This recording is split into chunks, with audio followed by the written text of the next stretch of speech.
Welcome to another deep dive. This time, we're going beyond, the usual history books and news articles.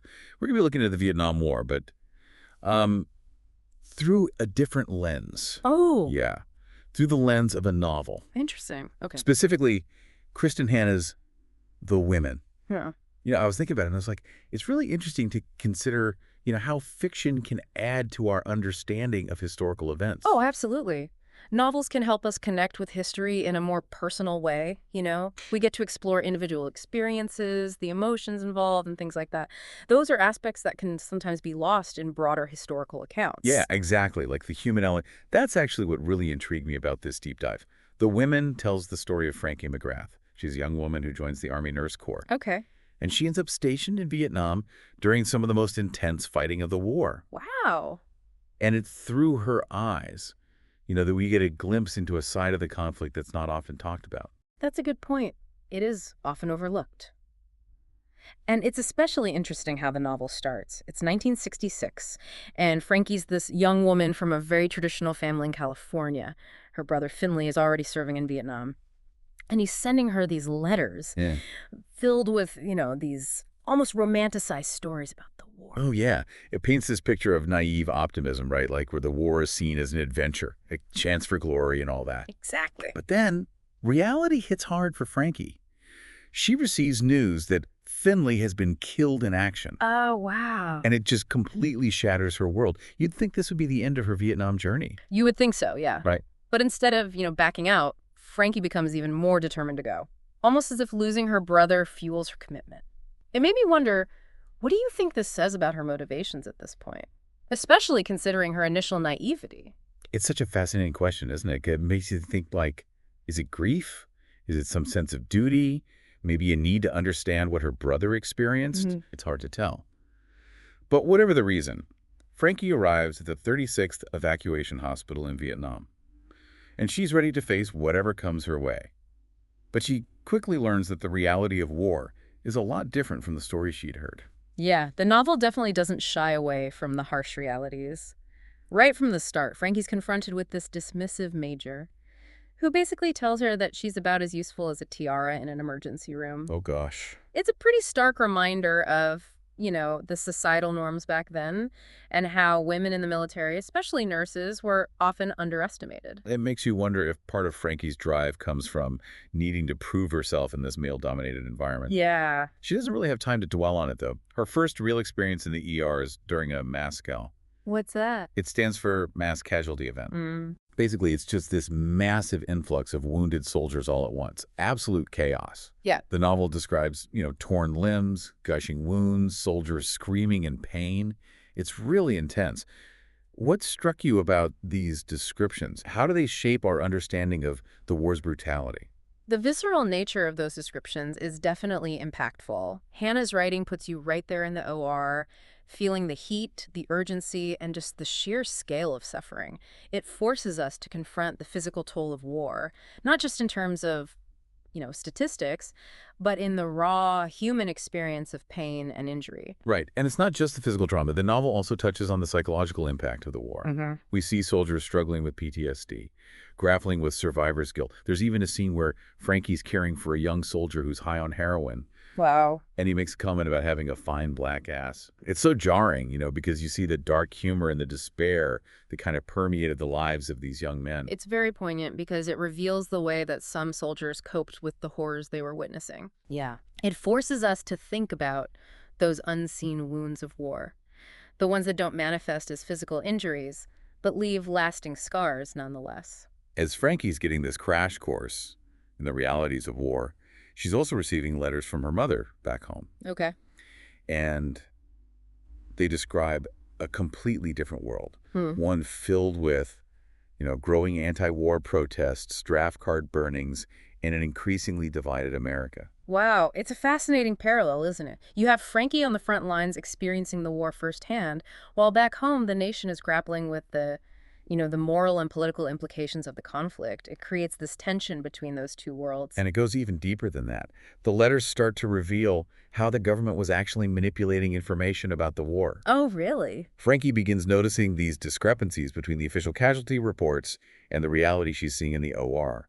This has to be a huge blow to her trust in the authorities, especially given, her initial motivation for enlisting. Absolutely.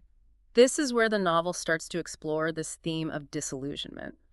Frankie, like many Americans at the time, is forced to confront the realization that the government isn't being truthful about the true costs of the war. It makes you wonder. Yeah. Makes you wonder how anyone can have any faith left, when Okay. they realize they've been lied to like that. Especially for Frankie, who's already lost so much. This has to be like a huge betrayal. Yeah, exactly. It's like everything she thought she knew is falling apart. And on top of that, she's dealing with the constant fear and danger of life in Vietnam. It's not just being on the front lines either. The novel does a great job of showing how vulnerable everyone was, even at the base. Right, like there's always that threat looming. Rocket attacks, security alerts. You never knew when the Viet Cong might infiltrate. Even just trying to relax must have felt impossible. It really does. Remember that scene where Frankie's walking back to her hooch after a late shift, and a Jeep comes flying by and splashes mud all over her? Oh, yeah, I remember that. And the driver's honking the horn like crazy at this group of Vietnamese kids playing by the road. It felt so reckless. It's a small detail, but it really captures that sense of chaos and how little regard there was for safety. Like, it just permeated everything. And sadly, that disregard extended to the Vietnamese people themselves. Throughout the book, Frankie sees how some American soldiers treat the locals with suspicion, even disdain at times. It's like there are these two wars happening at the same time. The one against the enemy, and then the one against the very people they're supposed to be helping. It definitely highlights those cultural clashes and the power dynamics at play, which just adds another layer of complexity to everything. It's really complicated. But then there are these moments of connection, too, like when Frankie and Captain Smith go on that MED-DCAP mission, providing medical care in a remote village. I loved how Frankie notices these small, beautiful details about the Vietnamese women, their clothes, the adodais, their straw hats. It's like she sees their humanity in those moments. Yeah. It is a powerful scene. It lets us see beyond the fighting, to recognize the Vietnamese people as individuals with their own lives and dreams, not just, casualties of war. Right. And it's interesting how the novel contrasts those experiences in Vietnam with what's happening back in America. Her mom's letters describe the anti-war movement growing, the protests, people becoming more and more disillusioned with the government. It really shows the two sides of the story, doesn't it? Frankie's on the front lines, seeing the reality of war, and back home, the nation is grappling with its own moral and political struggles. Absolutely. And the letters also reveal something else. They start talking about how the government is manipulating information about the war. Frankie's starting to notice those discrepancies, too, between what the official reports say and what she's actually seeing in the OR. It must have been such a shock for her. It has to be, especially because she enlisted to help, to do some good. Now she's seeing this whole other side of things. Definitely adds to that feeling of betrayal we were talking about. Right. And then there's that personal betrayal, too, with Jamie. Oh, right, their relationship. It's so intense, but so doomed from the start. She finds out he's married, which adds this whole other layer of guilt and secrecy, and then he's killed in action. Oh, man, that's rough. She's just devastated. And she throws herself into work, tries to numb everything. She even volunteers to transfer to the 71st Evacuation Hospital. It's like this really remote and dangerous outpost near the Cambodian border. Wow, she's going even deeper into the war zone. It's like she's running away from her pain. But what she finds at the 71st is even worse. What happens there? It's like stepping into a whole other level of hell. They're understaffed, they don't have enough supplies, and they're constantly under attack. The fighting is so brutal. There's one scene, it's so vivid. A helicopter arrives carrying American POWs who managed to escape. POWs, wow. But they're in horrible shape. Emaciated, traumatized. Some of them are even wearing, it's really hard to even talk about. They have necklaces made from trophies taken from their captors, fingers, ears. It's just awful. My God, that's horrific. And then in the middle of all that, Frankie finds a Vietnamese baby, just clinging to life. She tries so hard to save him, but it's too late. The baby dies in her arms. Oh, man, that's heartbreaking. It really shows how indiscriminate war is, how even the most innocent can become victims. It makes you think about the ripple effects, the human cost that goes beyond the battlefield. Yeah. And for Frankie, it's a turning point. It's like she starts to question everything. The purpose of the war, the justifications, even her own role in it all. And at the same time, she's dealing with the psychological impact of everything she's witnessed. Right, the trauma, the novel doesn't shy away from showing that, the lasting effects on those who served.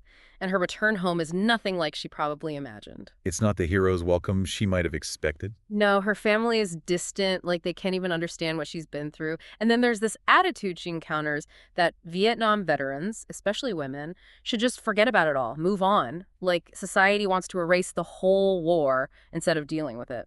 It's so frustrating to see her struggling to get support.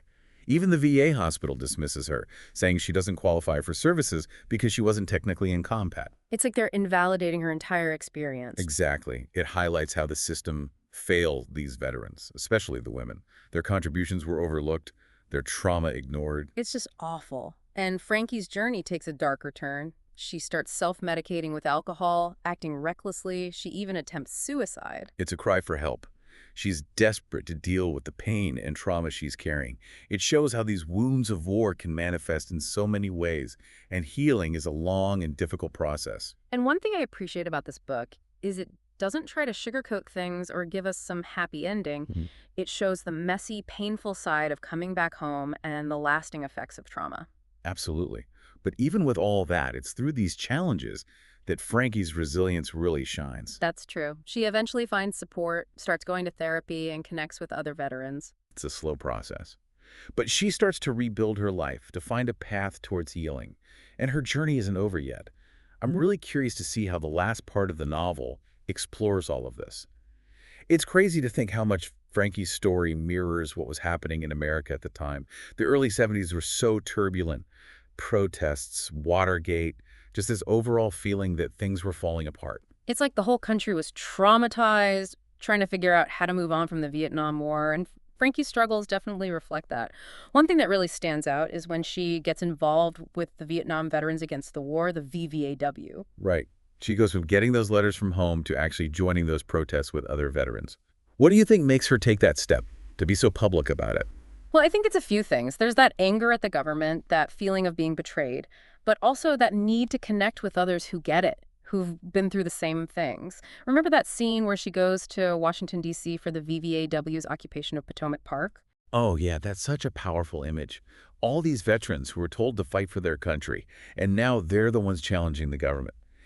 But it's interesting because even there, at those protests, Frankie runs into more injustice. In what way? People tell her she doesn't belong, that her experiences don't count because she wasn't technically in combat. Oh, wow.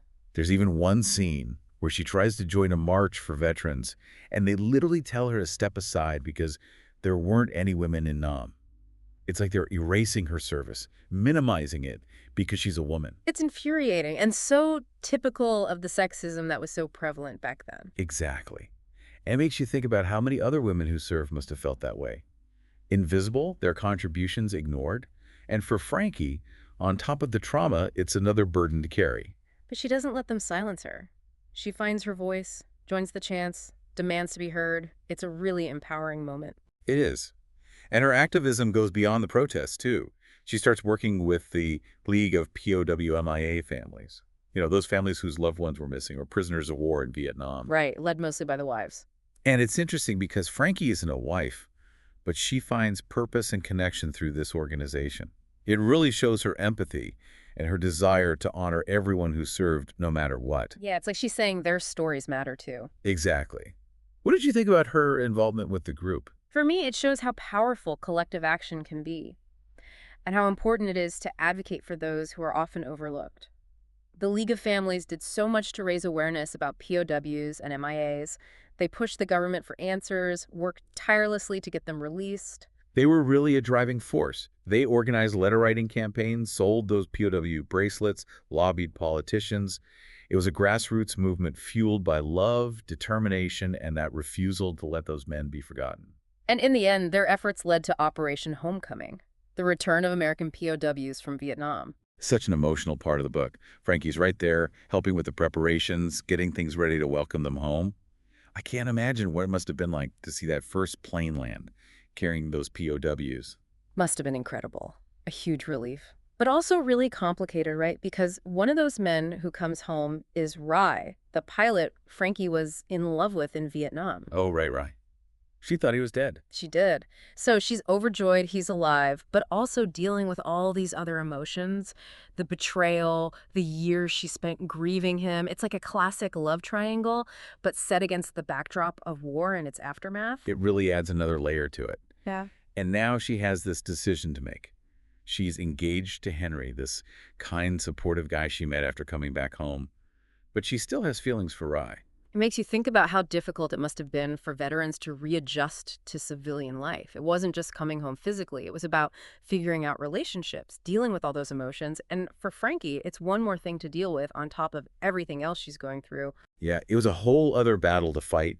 And in the end, she chooses herself, breaks off the engagement with Henry. It's sad, but it shows how strong she's become, how much she's grown. Right, she's putting her own needs first. And then there's that scene where she visits the Vietnam Veterans Memorial in D.C., the wall. That whole scene is so powerful. Just seeing those names etched in the black granite, it's a reminder of how many lives were lost. And Frankie's tracing her fingers over those names, searching for the ones she knew, the ones who didn't make it back.